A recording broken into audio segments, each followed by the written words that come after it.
We bring you this special radio television broadcast in order to give you the very latest information on an amazing phenomenon.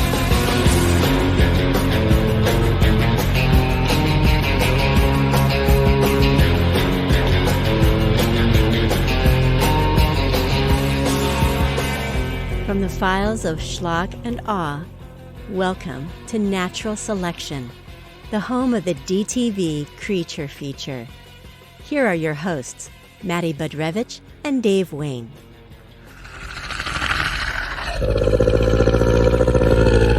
Don't you dare touch me! Stand back! No! No!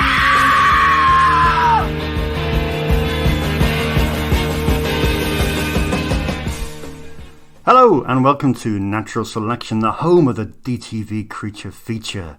My name is Dave Wain, and sat to my right is the adorable Matty Budrewicz. Hello, and I'll take that, thank you. Why not? Thanks for listening. Thanks for certainly all your feedback over the last month or so since we had episode 4, which was, of course, Rottweiler and Arachnid. And with episode 4, we did run a competition as well to give away both Rottweiler, Arachnid, and the superb progeny, which you're a massive fan of, aren't you? Yes, and just for the record, we bundled that in there because it's such a criminally underseen little sci-fi horror. It really is. We had quite a few entries for this, but one lucky winner drawn at random is the fantastic Rhys Griffiths, who's always been a long time listener. And well done to you, Rhys. We'll send them over to you. Also, stay tuned to our Twitter profiles for a new competition which will accompany episode 5. You can win the deluxe Anaconda quadrilogy from 88 Films on Blu-ray. Thanks to 88 Films, thanks to Richard James for donating one of those for us to give away.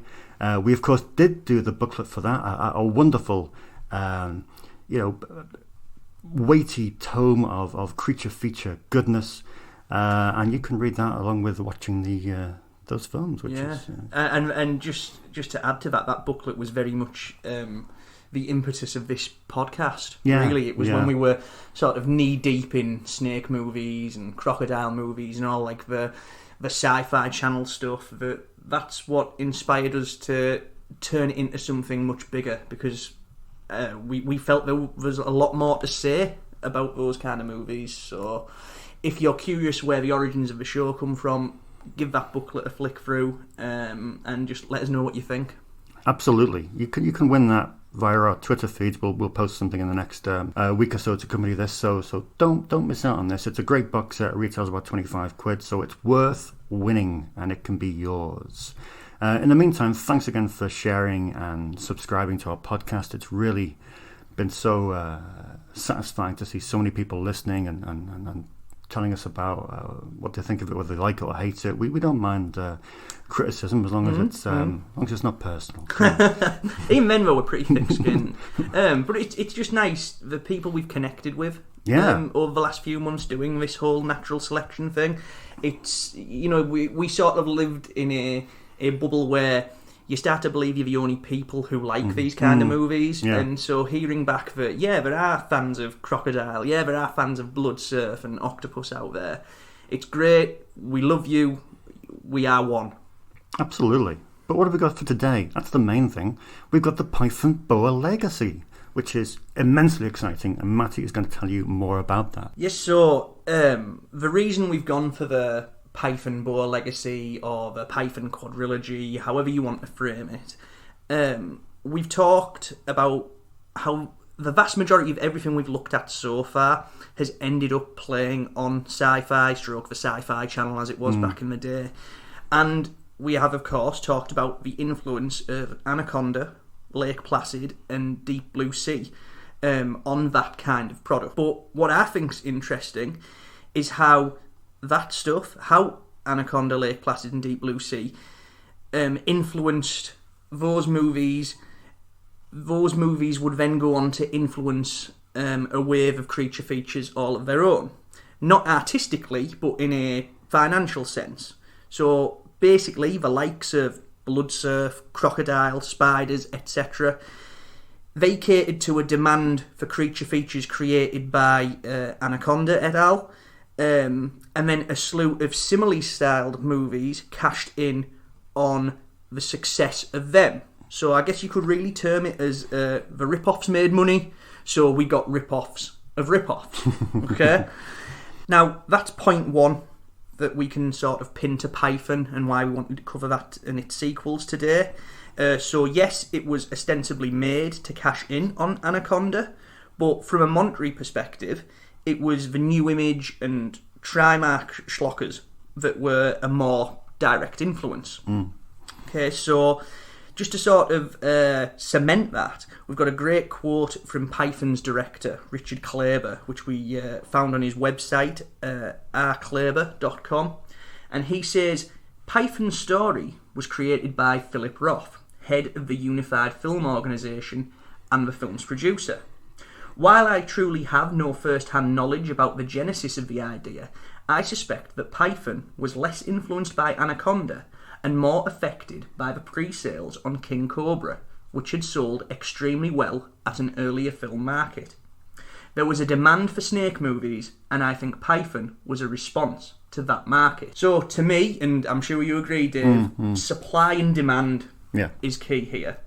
Supply and demand is, of course, the essence of all filmmaking, because yes, while film is an art, and we certainly do appreciate it as such, I think too often people forget that it's a business as well.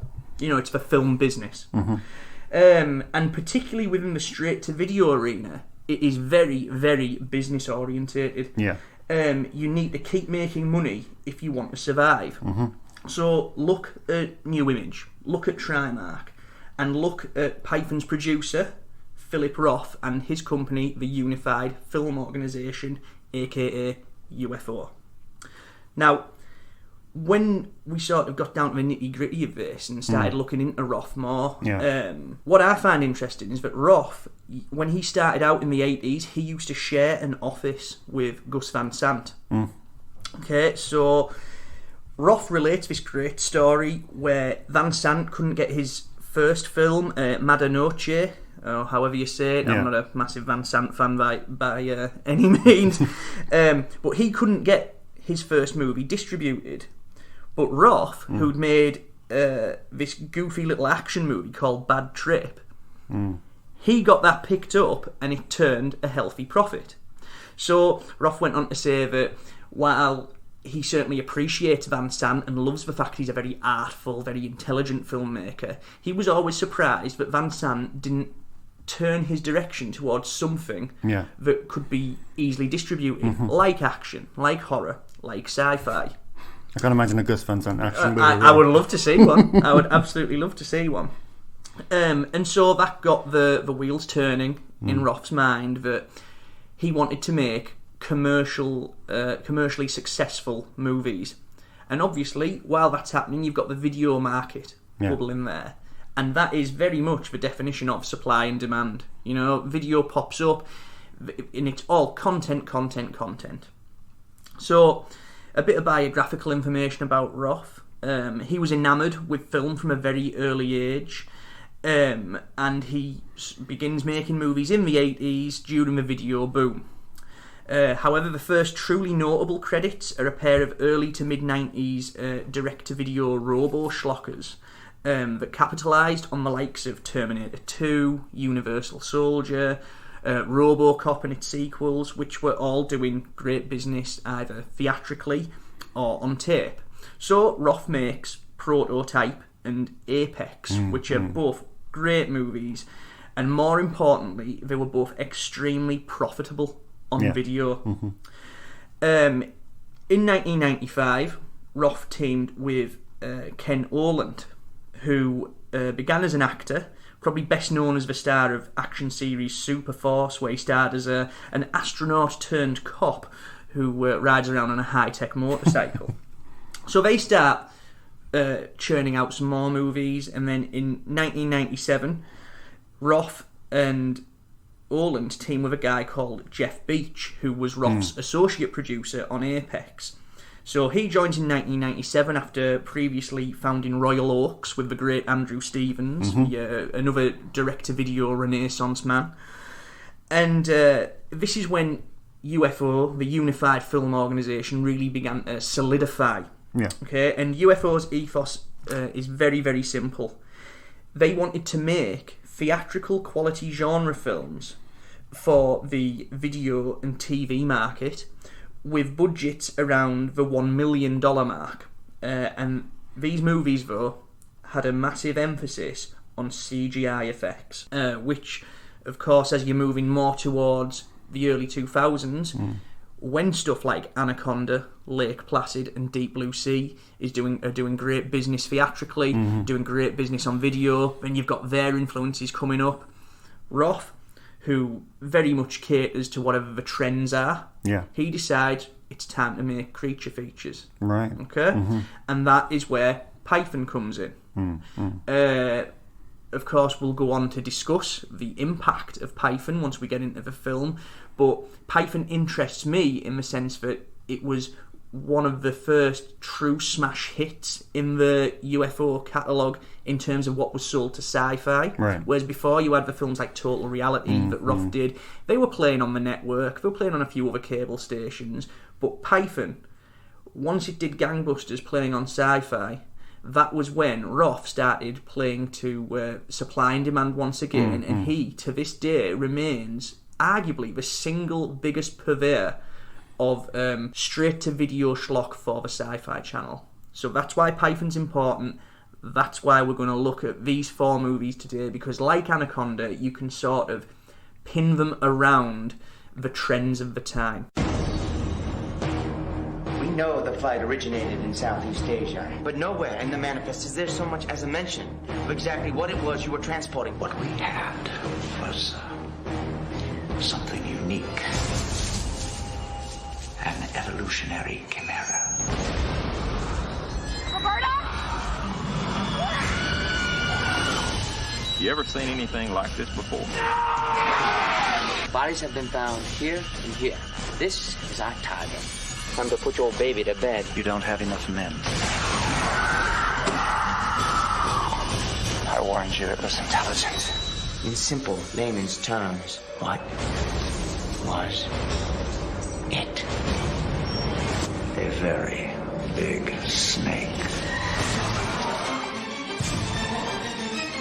Now, nature's perfect killing machine is on the loose. Won't burn, can't shoot it. Out to feed. Let's just say there's this little big thing after us. And we're the prey. Casper Van Dien and Robert Englund. No one else dies because of this thing. Do you understand that? I just hope your snake here does.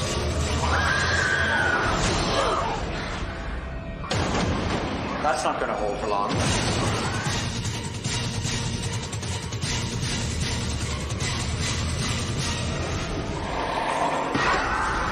Python. Dude, you got me out of bed for a snake?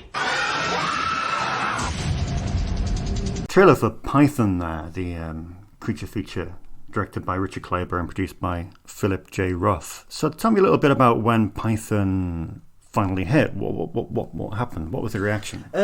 Python debuted on Sci-Fi on Wednesday the 9th of August 2000.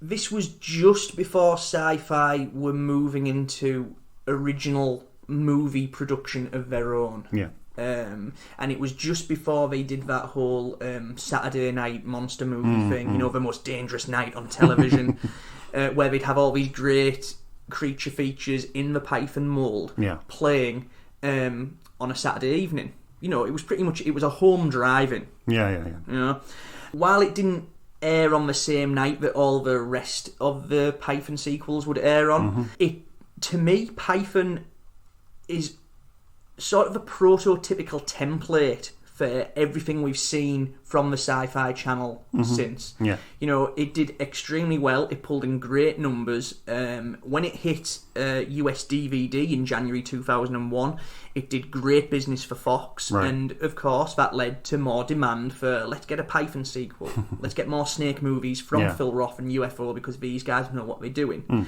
And to me, they do. Because as I've just said, it's the template of it. You know, if you look at everything that Sci-Fi have done ever since, you can trace elements of that back to Python. Yeah, but I mean, you say about this template. I mean, that's fair, and I agree with that to a majority of that extent. But Python is unlike any other sci-fi film, really, just in regards to tone, in regard to, I mean, the amount of cameos in it, the playful nature, it's funny. It really is funny. So yeah, I mean, as far as the template goes for the movie, yeah. Yeah, but it's more in the sense of, one, it's not entirely serious. No. You know, you look at sci-fi's subsequent catalogue, and everything they've done isn't entirely serious. They know they're making ridiculous, over-the-top monster movies, most of which do have a naturalistic lilt to them. You know, they're about some sort of giant mutated animal or whatever. You know, you do have outliers in there. You've got things like Jim Wynorski's Bone Eater, which is, you know, more like supernatural and based around Indian mythology. But Python has the naturalistic bent. It pretty much has snake attacks every 15 minutes, which obviously when you're playing on a network like Sci-Fi, which is vital to keep you hooked in between commercial breaks, it sticks to the sort of 8-act structure that Sci-Fi look for, which in turn again sticks around the commercial break idea. You want to have peaks every few minutes to keep people hooked, to keep them coming back, to stop them changing that channel. But it's the humour, it's the frequency of the snake attacks, and it's the style of it, you know, because while the temptation is to joke about sci-fi movies, and, you know, I've been guilty of it myself from time to time. It's sort of, you know, you say sci-fi movie and it becomes a catch-all term for sort of quote-unquote naff filmmaking. But when you actually take a step back and look at these films objectively, look at the art on display in there. You know, there's a craftsmanship. And so between the relentless sort of snake activity, between the not entirely serious presentation, and between the you know, the sort of handsome mounting, how well done the film is, this is the first, okay, this is what we can do as a network. We've picked this movie up, it's done incredibly well, this is what people will clearly like and connect with. Yeah. I mean, I'm presuming a lot of our listeners might not have seen this movie, but of course we obviously urge you to go out and do this. But within the first 7.5 minutes, it's a bizarre opening to a film. You've got this obviously the sequence mid-air with our old friend Ed Lauter, where they're carrying a cargo, which then crashes. You know, we then switch to a lesbian sequence of intense cunnilingus between Lisa and Roberta, but everyone's dated Lisa, so that's okay. Which is like really funny and really playful and very cool. And then we switch to a BMX sequence with the most horrific sort of thrash metal opening, you know, soundtrack. I was really taken by that song. I actually made a note of it. That's the one thing of the film I don't like. It's called Own Little World by Cell Dweller, and it's kind of like a Power Man 5000 Slipknot mashup. So obviously I came of age during the whole new metal thing, and to me this is just tonic. But what you said, that sort of plane crash, lesbian camp out, BMXing and a snake attack. You know, this is, if you're a student of schlock and B movies, you are sold within minutes of Python starting. You know, it's pure tonic. This is the kind of thing, you know, that you want to see when you're putting on a movie called Python. You know, you want to see. I'm glad that it puts its stall out right away. Oh, it does. And because watching that, the rest of the film lives up to it. I would just like to add, though, that that opening with Ed Lauter as the plane pilot. That was actually, it wasn't shot by Kleber. Oh, really? It was shot by Phillip Roth and the film's editor, Christian McIntyre, afterwards, when they decided that they wanted to beef the intro up a little bit more and put the snake right front and centre rather than starting with this lesbian makeout scene. Either way, I mean, they're both two very strong openings. I mean, a plane crash and a lesbian makeout, you know, it's pure B-movie heaven. So, I mean, straight off the bat, you've got Will Wheaton with purple hair. Mm-hmm. You've got Little John Franklin, Mm-hmm. who of course everyone knows from Children of the Corn. You've got Jenny McCarthy. Mm-hmm. You've got Robert Englund, who's cranking out some amazing lines. The peerless England is... like you can always get more men, but that specimen was irreplaceable. Brilliant lines, and all the while dressed like the man from Del Monte. He say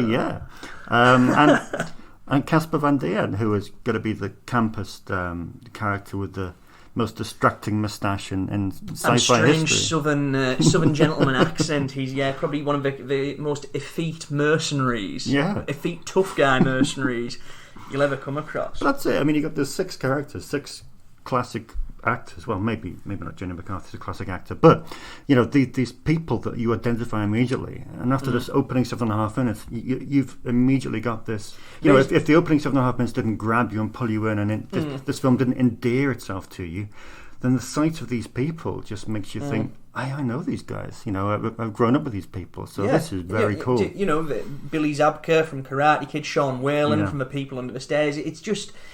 Yes, it's the sort of Rob Zombie Wishmaster school of casting. Let's just get all these sort of cult horror figures in there. As fan service, I think that's great. I think it's wonderful. But the big strength of that, how Claiborne does it so well, is that it establishes Python's world. Yeah. There's the big strength of Python, obviously beyond the fact we get to see a snake devouring people, is that it has a wonderful sense of place. We're set in this little Californian town called Ruby. Yeah. And you feel like you're there. You feel like you get to know all the characters. There's a wonderful hangout quality to the picture. And just all these quirky sort of little subplots that are all tied together by the presence of this snake that's crash landed in the mountains and is causing havoc in the town. I mean, we obviously have to come on to Kenny the Closer. One of the finest cinematic creations in B-movie history. I mean, Kenny the Closer is the kind of guy that you would imagine went to maybe an audition for Glengarry Glen Ross, but didn't quite get the part. So just imagine like a hardcore, real estate guy, but and then put him on speed. Yeah, he is literally comedy gold. Kenny's he has a wonderful sort of vignette where he's showing Jenny McCarthy's character, the wonderfully named Mrs. Gribaldi, around a show house. He ends up getting attacked by the giant snake, which is nestled in the garage. But before McCarthy's killed, we have this whole sort of weird flirtation between them while he's trying to sell a house in this really aggressive way. They're both utterly insane. It is just scene chewing of the highest order. Yeah. And I tell you what, when you've got Robert Englund sashaying around, sort of doing his Dr. Moreau man from Del Monte shtick, to steal the film out from under Englund, who is one of the greatest proponents of sort of camp tongue-in-cheek horror out there, if you ask me. That is some remarkable acting. And it also speaks to the wonderful nature of Python's comedy, because this is, as well as hitting you with the thrills of the snake attacks, it's a genuinely funny film that has a basis in this sort of quirky, Twin Peaksy type town. Yeah, very much so. I mean, no pun intended, but along the Twin Peaks lines, I mean, it is written by a character from Twin Peaks. It's written by Mike Nelson. Gary Hirschberger, who this was his first script, wasn't it? First and only. It was also co-written with Chris Neal, and it was his first and only script. And it was written by Paul Bowe, who this was his first and only script. So it's bizarre, but also that's quite thematic along many of Roth's films. You will find a lot of people coming from other aspects of the industry, and you'll find them delivering their first script. I mean, Paul Bowe, for example, he was first AD for Fred, Olin Ray for about 8 movies, wasn't he? Yeah. From, I think, between Cage Fear and Invisible Dad, he worked on every one of those. But like I say, Python, along with Gary Hirschberg and Chris Neal, it was all their first gig, which is a bit weird. I mean, your first script, you don't expect them to come out with something quite as well realised as that. I think we do need to credit Claiborne in that as well, because he's gone on the record as saying that his biggest influence for Python was Tremors. He wanted that sort, and Tremors has that wonderful hangout quality. It has that wonderful quirkiness. You do feel like you are living in perfection while this happens. And, I can definitely see, watching Python, the Tremors influence. And I think it stacks up just as well as Tremors. It's by no means a slovenly rip-off or anything like that. But if you enjoyed Tremors, if you enjoyed the comedy and monster aspects of Tremors, I think you owe it to yourself to check out Python, because it's just as well made, and it's just as screamingly funny. Yeah. And they'd make a great double feature. Yeah, without doubt. I mean, I know we've spoken about this before, and people are probably bored of listening to us going on about it, but we've got to mention the CGI. I mean, you look back, and moviegurus.com said it's the worst example of CGI ever put on film. Bollocks. Arrow in the Head said it's the worst of the crop so far. Bad effects, worse writing. It's not even fun in a bad way, and that's that's John Fallon. People that don't get it, didn't get it, haven't got it. Well, this part of the conspiracy theorist in me wonders that we were dealing with we were dealing with the changeover from practical to CGI. Now, personally, I think the CGI is pretty good through Python. For the fact that this was made for just over $1 million, I think it looks fantastic. However, I think that if you're familiar with the film's making, there was a giant practical snake head was actually built for the film, and it was built by Sorter Effects. The head was used during filming, but it ended up being replaced by CGI in post because they felt it was more consistent with the look. The irony, of course, is that the director, Kleber, doesn't think that it looks that consistent. The scenes which he shot, which accounted for the CGI to begin with blue screen, green screen, stuff like that, he thinks looks great. But the stuff that they placed over the practical things, he doesn't think look as good. Right. I don't think that's the case. He argues that the VFX animators didn't have the proper material to work with. They were literally doing a paint over job. But I think it works. I happily buy into the illusion of it. And if you are one of these, the fetishists for practical effects, I think there's 2 or 3 little instances where you can see practical. You can see the snake's tail in one point, and then there's a bit later on where you can see the giant snake head very briefly headbutting them in the finale.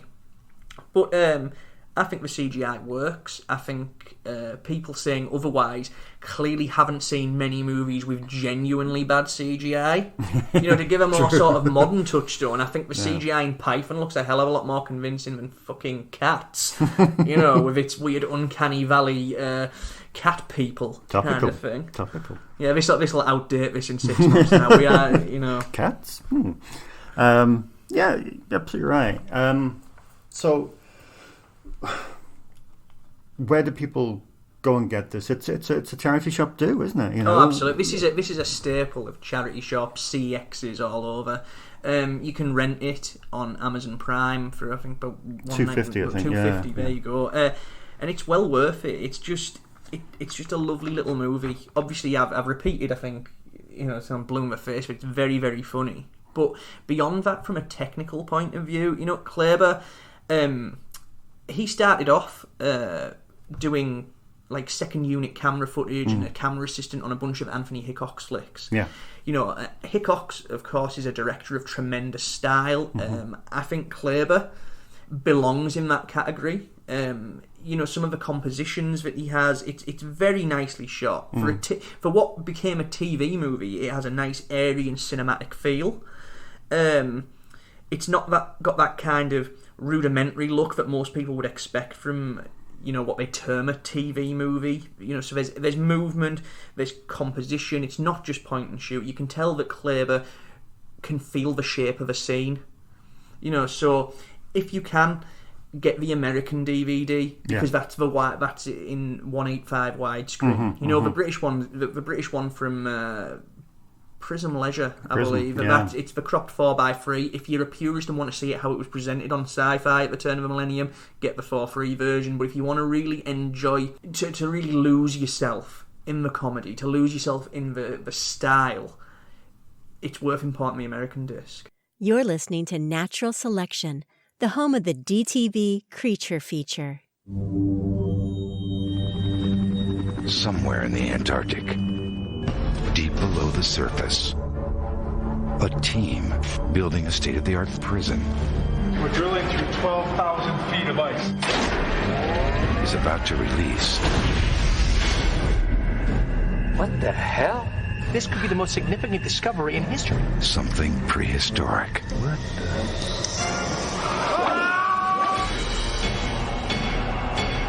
If we stay here, you're gonna die. Prepare for the ultimate squeeze play. Dean Cain. This is like a real-life Jurassic Park. I saw Jurassic Park. Everybody got killed. BOA. Trailer for BOA there, aka New Alcatraz, and I think, you know, we spoke about the Python saga, the Python legacy, but it's, and to some degree, a quadrilogy, but if anything, it's kind of like a 4-piece jigsaw with a manufacturing defect, isn't it? Yes. And then you get the jigsaw, but it doesn't quite fit, and you got to like really beat the pieces together with the fist of your hand, you know? Yeah, like Python is such a singular sort of experience compared to the rest of the films in the Loose series. I think to try and track any sort of continuity across them is there are things, you know, William Zabka's character from the first film is sort of the through line between Python 2 and the final installment, BOA versus Python. Yeah. This second one, though, BOA, aka New Alcatraz, this sort of seems to be the outlier. It really only becomes part of Python because they wanted to make BOA versus Python at the end. If you were to try and track continuity accurately, I think you would go utterly insane. It's a fool's task, because the big thing with BOA, aka New Alcatraz, is that you have Twin Peaks' Dana Ashbrook popping up in BOA as an inmate of this prison of the future, which is called New Alcatraz, located in the where is it, the Arctic or the Antarctic? In the Antarctic. So it's this prison that's located in the Antarctic that's been set up by world leaders to put the most dangerous criminals in the world in. Dana Ashbrook is one of these criminals. Yeah, he's a hacker, isn't he? Yeah. He ends up wiped out by the BOA. Spoiler alert! But he then pops up in Python 2, albeit as a completely different character. Yeah. So to me, that shows that there was no sort of through line to begin with these films. It was just sort of by happenstance. When retrofitting in 2004 for them to join together. However, regardless of that, BOA,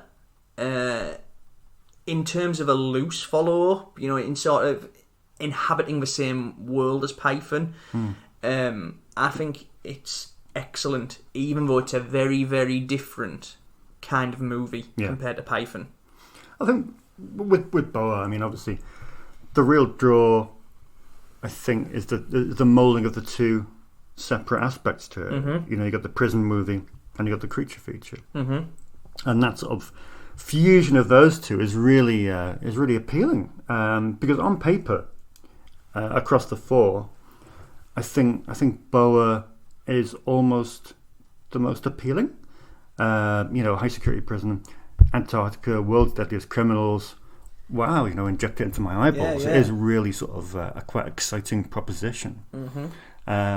Whether it's certainly not my favourite of the four. It's great, but I don't quite think it lives up to expectations. Now, personally, I think it does. It delivers on everything I'd want to see from a prison movie and a creature feature. Right, Obviously the sort of joining of the two is that this prison, it's not entirely finished. They're still doing work on it. Craig Wasson from Body Double and Nightmare on Elm Street 3, he's the warden. He's ordering all this work to be conducted, adding cells, blah, blah, blah, all that stuff. And they unearth a giant frigging boa from beneath the bowels of the Antarctic. Which, of course, then goes round to massacre the rest of the prison and leads to the guards, a couple of soldiers, and Dean Cain and his wife, who are sort of reptile experts, being brought in to help solve the situation.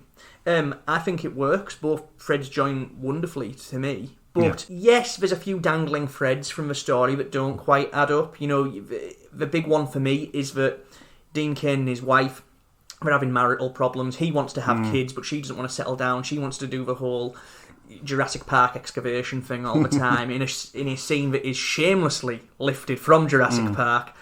But as a stylistic exercise, I think it is a phenomenal looking movie and incredibly exciting. But see, that's another thing, because obviously each of these 4 movies have got a different director. You've got Kleber on the fourth, and we'll speak about the other 2 directors on the movies that follow.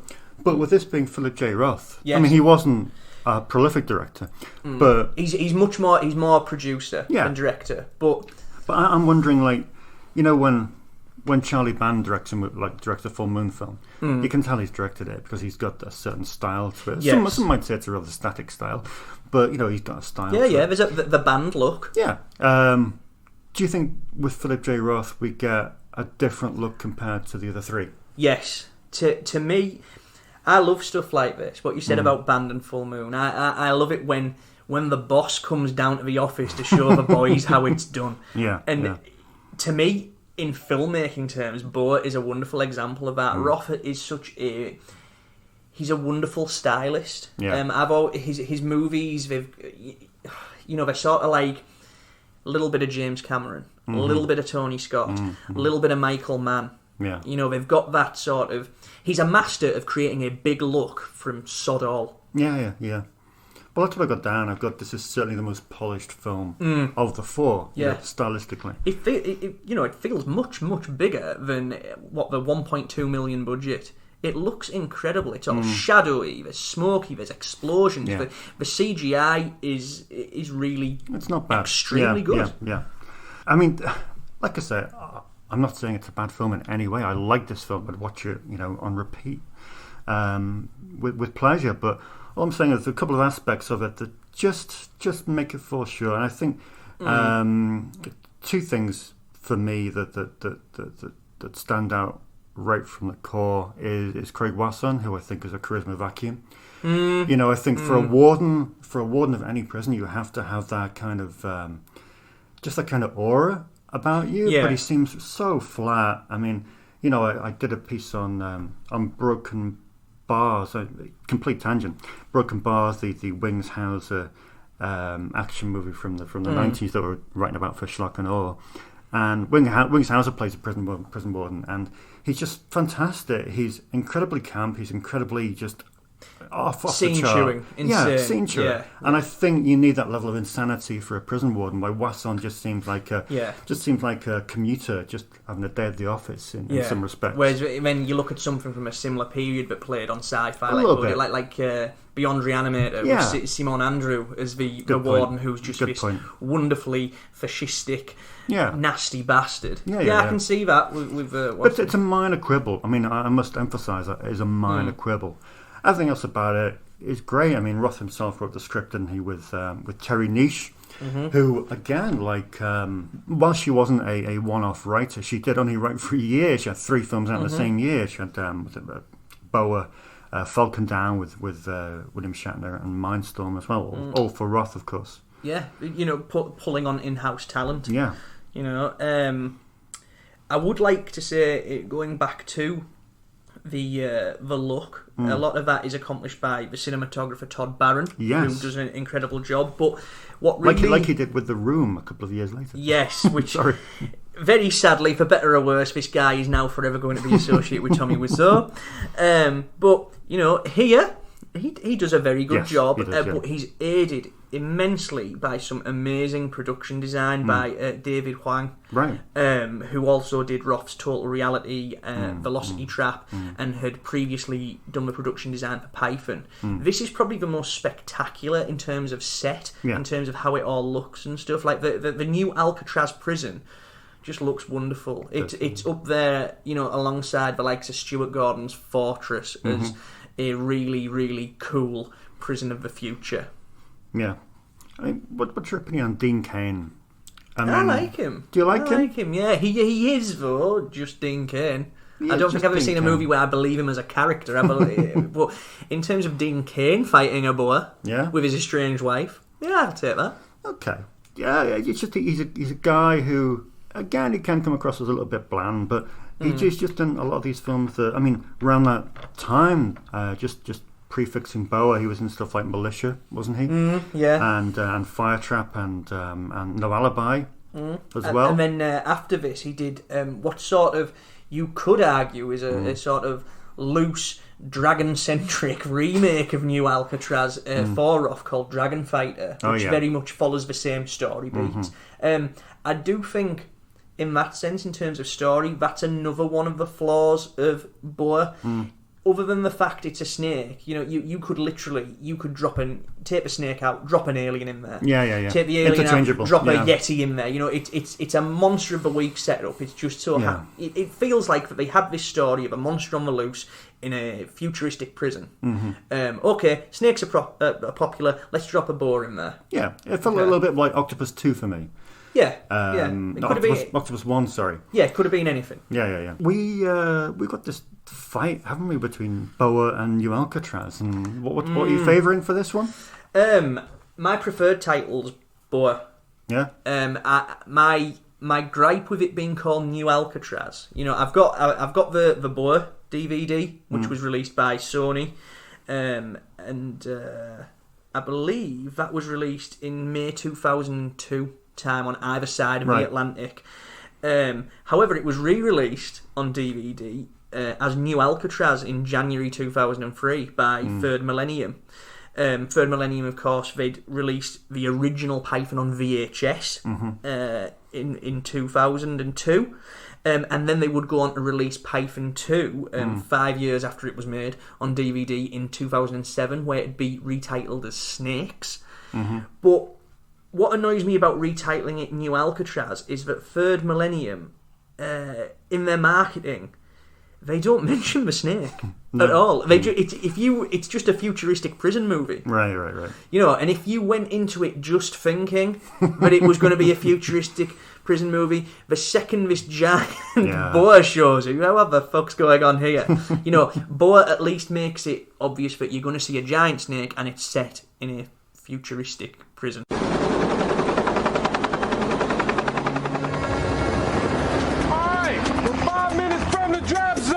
This one's by the numbers. The Americans wanted. It's a military experiment. Genetic freak. Acid-spitting, intelligent, damn near bulletproof. Perfect weapon. Mayday! We're under attack! The Russians found it. Have you ever seen anything like it? But now, all of them are dead meat. You guys aren't afraid of snakes, are you? The beast is back. What the hell are you shooting at? And it's hungry for more. The government's gonna deny any of this happened. How much time have we got?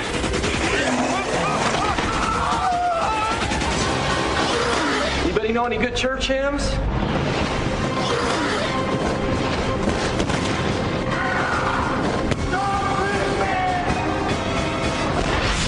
Python 2.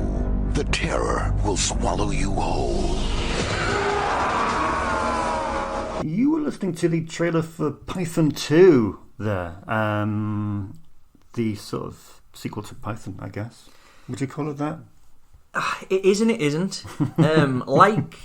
It's more of a sequel and follow on than Boa.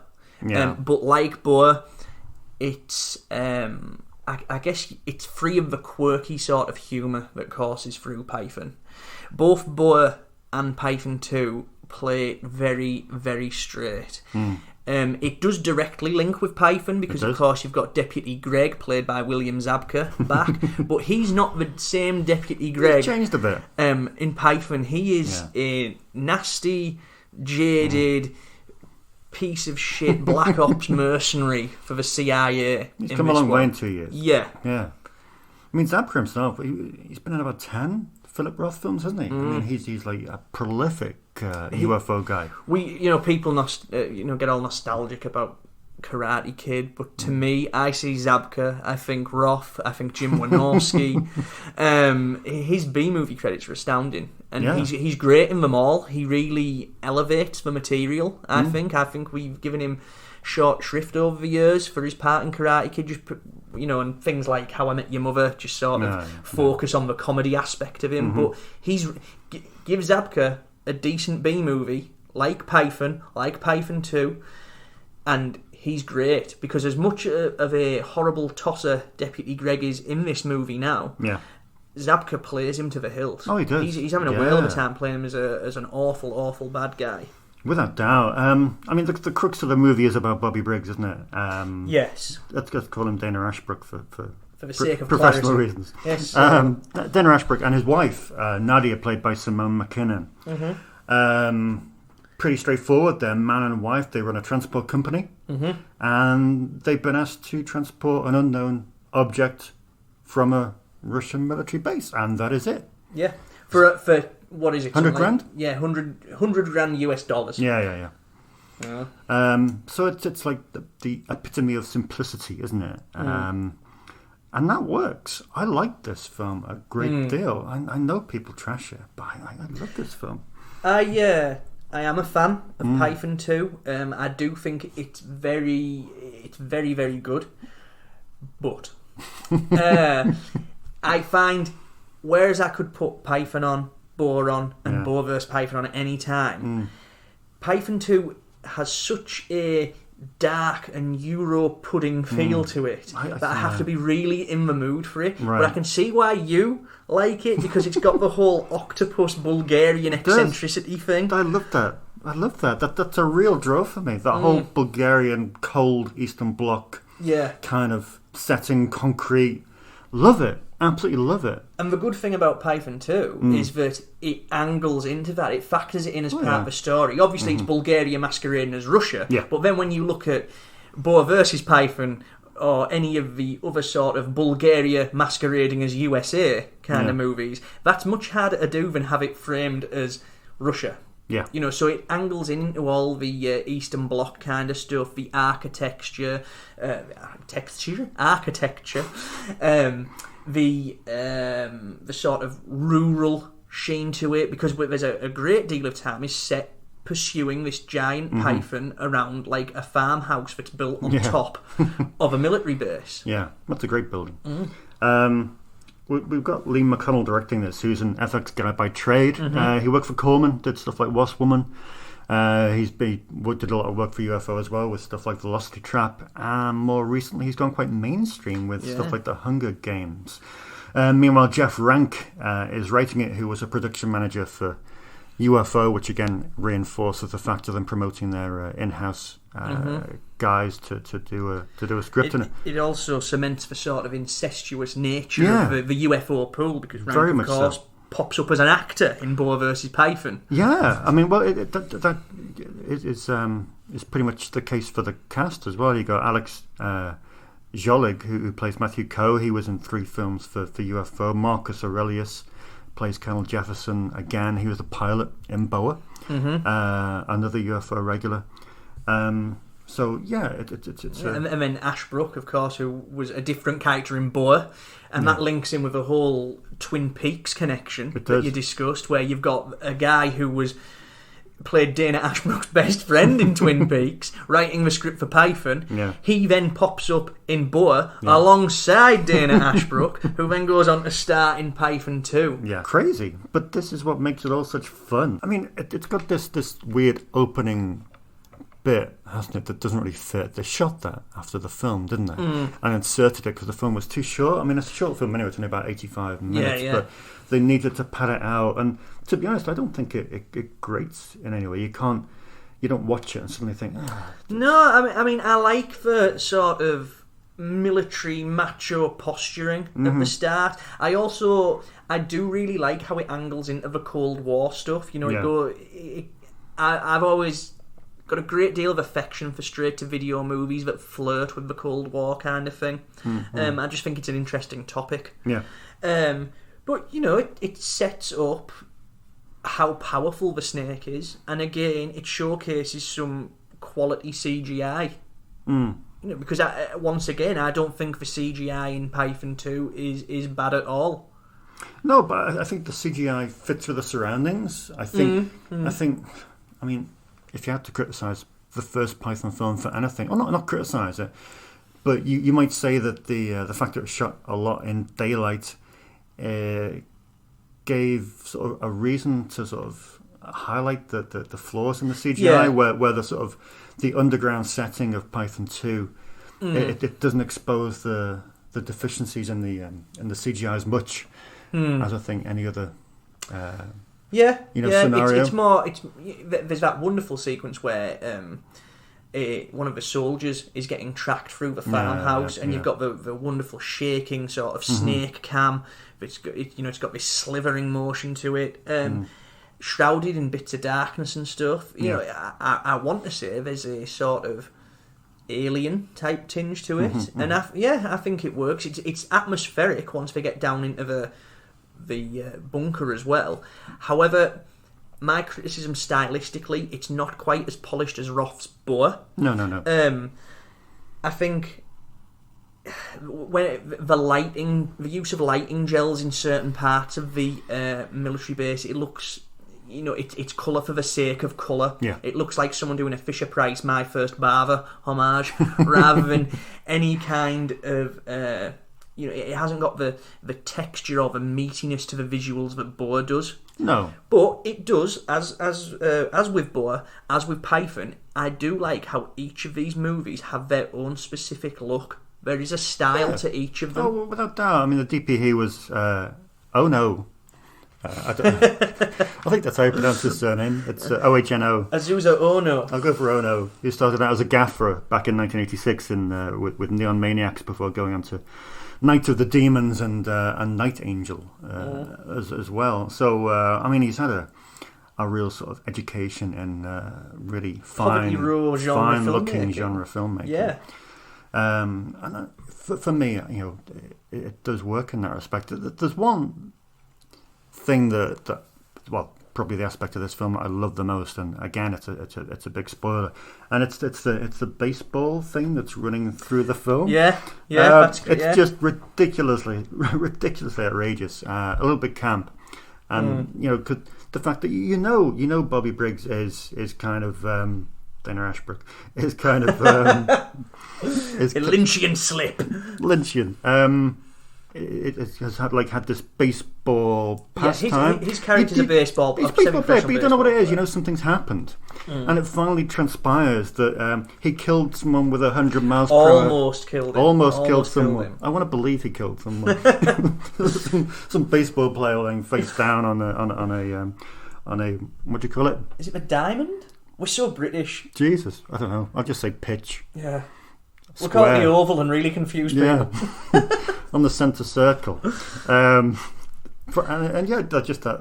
it's just that the way that then translate into the final sequence of the film. Yeah. You know, that two-finger lick that he does, you know, and just sort of gets ready. I won't tell our listeners exactly what happens, but just the way it's used, it's touched upon, it's foreshadowed, because obviously there's that great bit where he gets shafted over by one of these awful Russian arms dealers, I'm presuming, and he throws like an object that cold clocks him right in the middle of his head.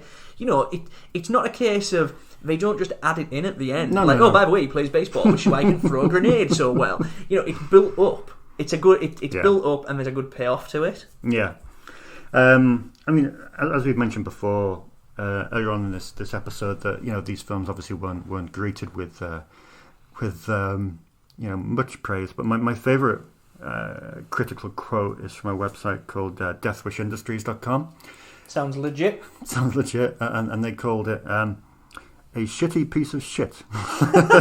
Which utter bollocks. Like to say that completely negates the fact that 1, it's mostly very well shot. Yeah. 2, it's got a great performance from Zabka. Mm-hmm. Equally good performance from Ashbrook, who is a very, very likeable guy. He certainly deserves better than the sort of vanish into partial obscurity and just pop up in the occasional B movie that he's got. And it also negates the fact that while the film isn't perfectly paced, it does this is again where sci-fi we need peaks every 10 to 15 minutes so we can cut the commercial. There is something happening, there is something stimulating you the entire time you watch it. I was never ever bored watching it. I'm never bored watching Python 2. There's always something happening. If you watch it without the context of commercial breaks, though, it does feel kind of strange because it's not a 3-act structure. It's like, it's 10-minute vignettes ostensibly, but it works and it keeps you interested. If you don't overanalyze it and just go along for the ride, I think it's fantastic. Before we wrap it up, this little segment on Python 2, I do think we need to talk about its release, because this is where shit gets kind of strange. Python 2 first landed on US DVD in July 2002, a month and a half after Sony had released BOA. Now, apparently, Python 2 was picked up for disc by Fox because, 1, Python had been successful enough as a rental property for them. Obviously, it was successful on the Sci-Fi Channel as well, but as a rental property, it did very good business. So Fox wanted a sequel, and Fox also wanted to go up in almost direct competition against Sony, who were releasing BOA. Now, neither film was as successful on DVD as the first Python was. BOA didn't do as good as Sony were hoping, and neither did Python 2 for Fox. So Python ended up premiering, air quotes, because it's already out on DVD, but it premiered on the Sci-Fi Channel on Saturday the 17th of August at 9 p.m. as their big Saturday night monster movie. Interestingly, the title was pluralised at that point. It wasn't Python 2, it was Pythons 2. Now that's strange because Pythons 2 then becomes Snakes when it's released as over here in the UK by, once again, Third Millennium. Now, Third Millennium, they did not connect it to the Python movie at all.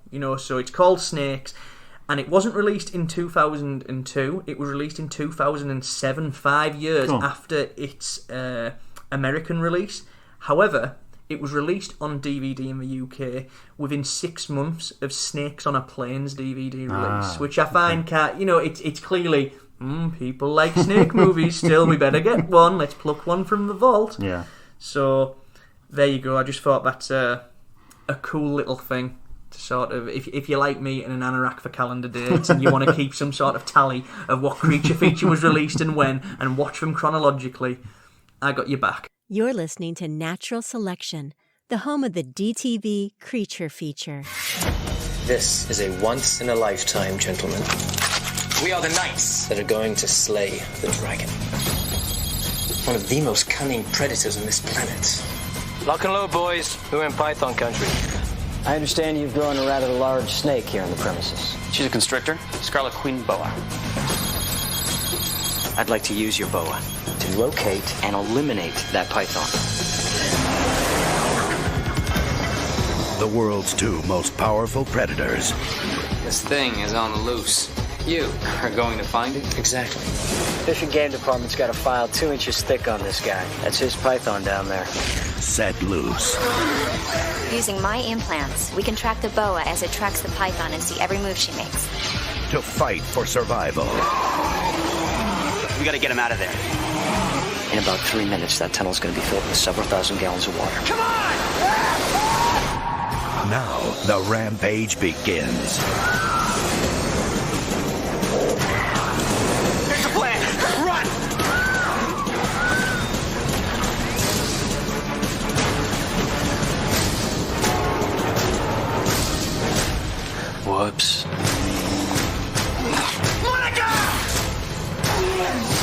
Boa versus Python. That was the trailer for Boa vs. Python, the fourth movie in this wonderful Python/Boa saga. And we're not really going along the lines of decreasing sequels here, are we? No. The law of diminishing sequels. First off, I think I owe this film an apology. I think in our Anaconda notes, based upon a memory of seeing it when it first came out, I called it disappointing. And upon revisiting it for this episode, I would like to formally retract that statement. I think Boa vs. Python is a splendid, splendid little creature feature, and I will forever kick myself for having it down in print that I thought it was disappointing, because it isn't. It does everything that you want it to do. If anyone has that booklet, they can just send it to us in a stamped envelope. We'll Tipex it out. Yes. And then we'll just put in, super or something like that.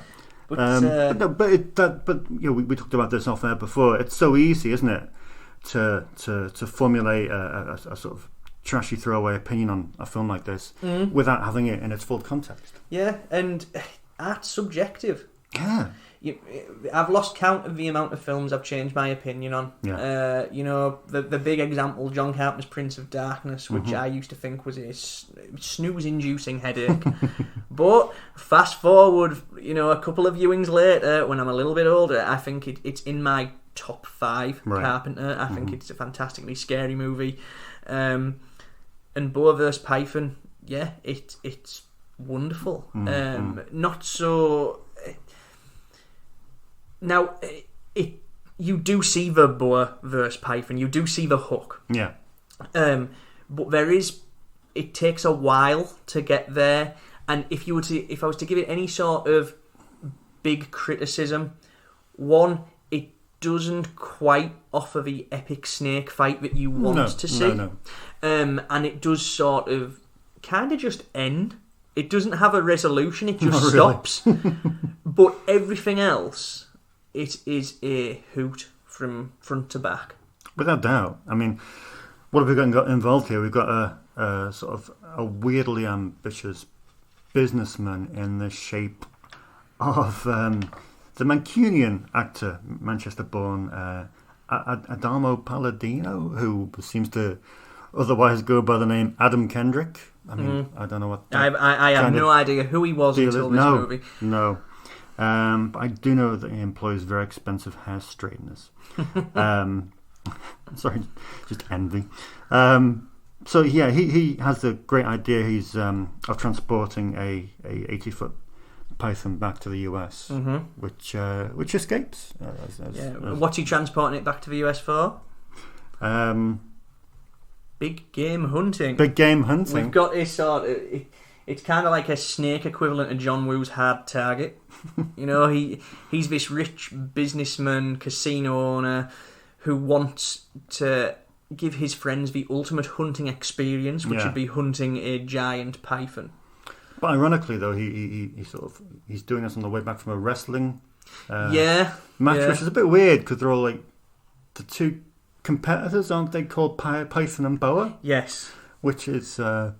A little bit of weird foreshadowing, I guess. Clever or just awkward, I don't know. Yeah, I'm undecided on that. But yeah, so Python escapes, then we've got this rather droll FBI agent played by Kirk Voller, who's always an FBI agent, that's all he ever plays, and cops, who joins forces with a snake specialist played by David Hewlett. The great David Hewlett, who is very, very good. Sorry, Bourne.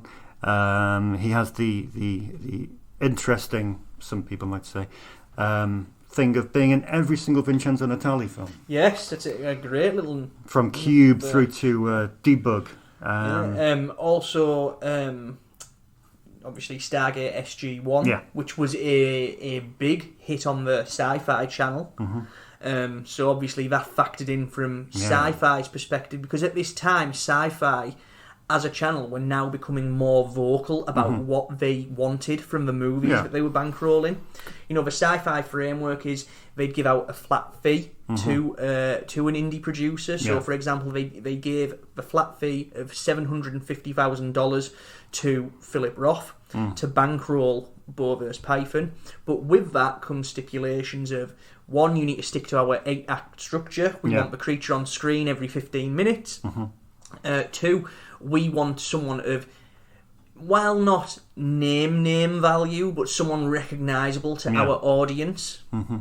And 3, we want the cinematography to be light, airy, and stylish. Right. You know, because I was listening to Fred Olden Ray's podcast a couple of weeks ago. What is it? One take territory. Yeah. Brilliant little podcast. It's just Fred Olden Ray waxing lyrical about memories of and whatever goes through his head, like a sort of stream of consciousness thing. And he was talking about Dino Wolf. Oh yeah. And he was on about when they made which is brilliant. Which is an excellent movie, great film. When they made Dino Wolf in 2009, while Sci-Fi didn't bankroll it, the plan was to distribute it to Sci-Fi. So he got a copy of their movie Bible, which is sort of like a do's and don'ts list. Right. And one of the things that Sci-Fi stipulate is they do not like night shooting. They do not like to have movies set during night time, because if you're watching a movie flicking through the channels late at night, they reason if you see something that's dark on the screen, you will fall asleep or you will lose interest in it. They want to see everything in full, lurid, eye-popping colour. And stylistically, that's where we find Boa vs. Python. Yeah. You know, a very comic book-looking movie. Yes. So like we say, we got this guy Budrewicz who's lost his snake, FBI agent, and Hewlett, who plays a guy called Emmett. They must plot to stop it, and the only way they see fit to stop it is to pit it against a bioengineered 70-foot boa. Yes. So if you're expecting a proper link between the Python movies and Boa, you do and you don't get it. Yeah. Because the Python, it's revealed. They make mention of the late great Deputy Greg, played by William Zabka, who sadly killed in Python 2. But they mention the Greg Larson project, which was about tracking and finding these giant snakes and presumably, as always, using them as a superior military weapon. However, the boa in Boa vs. Python, it ain't the same boa as the boa in Boa. No. You know, it's been created by David Hewlett's character, who we find out is wanting to make a universal snake anti-venom, which I don't know why that involves creating a giant boa, but it does. And so it's a boa in name only. This is more Python than a boa film. Oh, without doubt. I mean, where does this fit? I mean, you're the expert with regard to the detail of sci-fi movies. I mean, sci-fi movies, they're always very PG-friendly stuff. But, I mean, this isn't. I mean, there's a DVD for this, a particularly different cut. I mean, you've got a C-bomb in there. You've got a very sort of sex scene, shower scene. With, there's TNA in it. You know, it's got, if you're one of the anoraks who like pausing this kind of stuff, you know, you've got your little Mr. Skin moment. Oh yeah. But Boa vs. Python was intended as a sci-fi movie. As I said, Roth got the flat fee, which they offer to all the other companies, $750,000. The rest, if you want to make any more than that, you have to pony it up from international sales or DVD sales. Yeah. So that's how you end up with a budget that's about 1.2 to 1.5 million. So it was always intended from the outset to premiere on Sci-Fi, whereas Boa and Python 2, while Python 2 ended up quote unquote premiering on Sci-Fi, it was because Fox wanted it as well. But this was a pure sci-fi movie, and it was done to capitalise on the Versus film success. You know, in the lead up to Boa vs. Python, it premiered on Sci-Fi on the 22nd of May 2004 at 9 p.m. in their big Saturday night monster movie slot. And in the year previous to that, in August 2003, we had Freddy vs. Jason. And then a month after Boa vs. Python premiered on Sci-Fi, this was round about the time Alien vs. Predator was going into theatres. Yeah. There's a great article on Wired.com about the methodology of the Sci-Fi Channel movie, about how they finance them and things like that. And they made it clear that the title, Boa vs. Python, in many ways it's typical of them, because it does exactly what it says on the tin. It promises you something that, while the ultimate fight between them isn't as spectacular as you'd want, you do get it, and you do get plenty of boar action, plenty of Python action.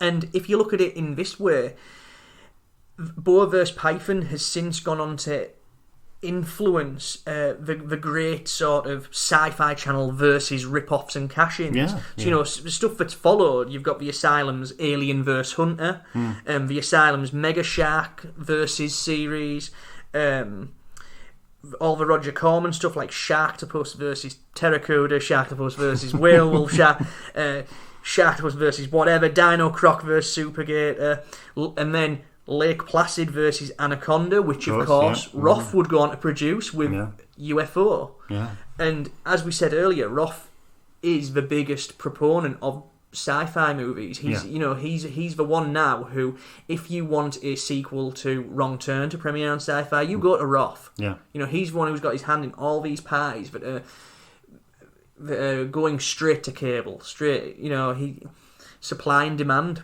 once again. And Boa vs. Python is a central sort of part of that framework. Because it was insanely popular on the Sci-Fi Channel, and it did incredibly well on DVD as well. I mean, even nostalgically, I can remember this being on the shelves of every single supermarket in 2004. The shelves of Woolworths, as a rental in Global, in Blockbuster. Even if memory serves, got mentioned in Empire magazine, and not just in Kim Newman's Video Dungeon either. It was entering the public consciousness of all these versus genre movies. Yeah, I mean, this was the start of a new era for sci-fi, almost, wasn't it? Really, where they went really sort of real, as opposed to sort of playing about with their format. They went in a specific direction and sort of stuck to it. Yeah, they stuck to it, and obviously, as we said earlier, Python is the great sort of template, because it has that. There's something happening every 10 to 15 minutes. Yeah. It's not entirely serious. It's light and airy to look at. Boa vs. Python is a direct callback to the first Python. It's much more with Boa and Python 2. They're quite serious, and much more somber movies. Whereas this has got that sort of winky campiness straight to off it. the bat. I mean, you've got the opening credit sequence, which is kind of almost has a Danny Elfman sort of playfulness with it. And overall, just the characters in the films are just more lighter, and they had sort of a comedic aspect to them. If you look further at the people who are in the film, you've got someone like Griff First, for example, who has only a couple of years later would go on to produce his own films for Sci-Fi. He formed his own production company called Curmudgeon Films, I think, with his dad, who of course played Thingy in National Lampoon's Animal House. Jean Belushi. Of course, Stephen First.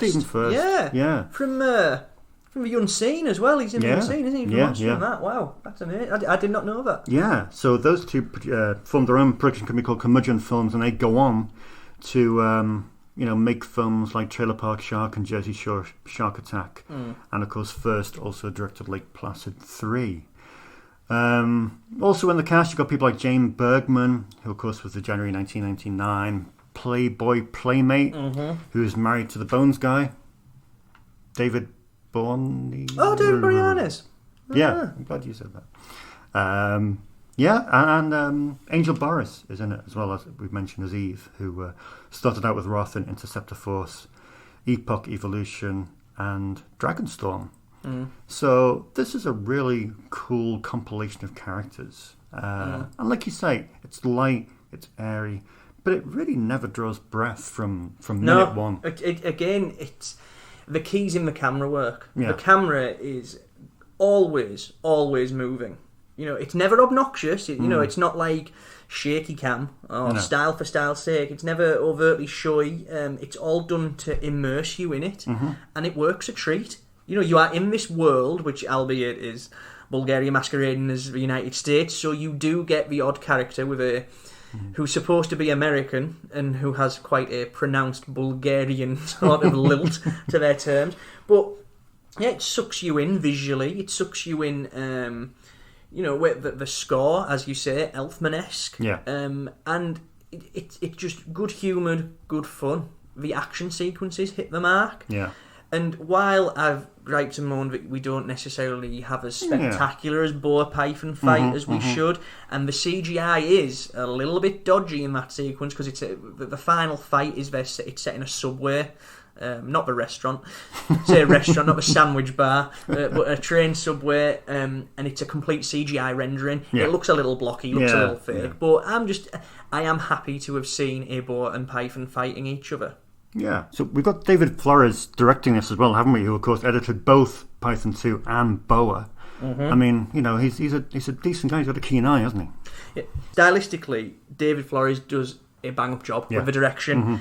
As you say, begins as an assistant editor at UFO, where he cut Mindstorm for Roth, then works up to an editor on Boa and Python 2, Dragon Fighter, Deep Shock. And this is his directorial debut. Yeah. He's since gone on to direct SS Doom Trooper for Roth, as well as Lake Placid 2, and The Immortal Voyage of Captain Drake, and The Exterminators for him. And he's just good, like the rest of the directors of Python. He can shape a scene. His editing background, he knows how to cut it together to make it exciting. Exactly, yeah. And also, you've got to give credit to the two writers, Chase Parker and Sam Wells, who are both sci-fi veterans to some degree, albeit Chase was on his first sci-fi film out of 5. He'd go on to do Path of Destruction and Reign of the Gargoyles, while Sam was on his 6th sci-fi film out of 7, having written The Shark Hunter and one of my favourites, the excellent Flight 747. Good. So we're done. Go out and buy these films. If you can't find them, let us know, and we'll always source one for you, I'm sure.